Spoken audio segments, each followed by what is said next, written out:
നിലമ്പൂർ ഉപതിരഞ്ഞെടുപ്പ് CPM സ്ഥാനാർത്ഥിയെ അറിയാൻ വെള്ളിയാഴ്ച വരെ കാത്തിരിക്കണം. ഒരാഴ്ചയ്ക്കുള്ളിൽ പ്രഖ്യാപനമെന്ന് MV ഗോവിന്ദൻ. റെഡ് അലർട്ട് പ്രഖ്യാപിച്ച വയനാട്, കോഴിക്കോട് ജില്ലകളിലെ അങ്കണവാടികൾ, മദ്രസകൾ, ട്യൂഷൻ സെൻ്ററുകൾ എന്നിവ ഉൾപ്പെടെയുള്ള എല്ലാ വിദ്യാഭ്യാസ സ്ഥാപനങ്ങൾക്കും ഇന്ന് അവധി നൽകി.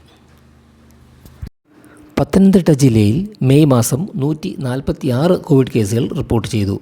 നിലവിൽ 122 ആക്റ്റീവ് കോവിഡ് കേസുകൾ ഉണ്ട്. പ്രത്യേക ജാഗ്രത പാലിക്കണമെന്നും അനാവശ്യ ആശുപത്രി സന്ദർശനം ഒഴിവാക്കണമെന്നും ആരോഗ്യ പ്രവർത്തകർ അറിയിച്ചു.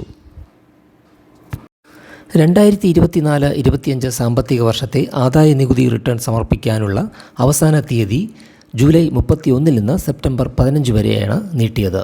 ഇത് സംബന്ധിച്ച് ആദായ നികുതി വകുപ്പ് നോട്ടീസ് പുറപ്പെടുവിച്ച് ആദായ നികുതി റിട്ടേൺ ഫോമുകളുടെ വിജ്ഞാപനം പുറപ്പെടുവിക്കുന്നതിൽ ഉണ്ടായ കാലതാമസത്തെ തുടർന്നാണ് തീരുമാനം. കൂടാതെ ആദായ നികുതി റിട്ടേൺ സമർപ്പിക്കാനുള്ള യൂട്ടിലിറ്റികളും ആദായ നികുതി വകുപ്പ് ഇതുവരെ നൽകിയിട്ടില്ല.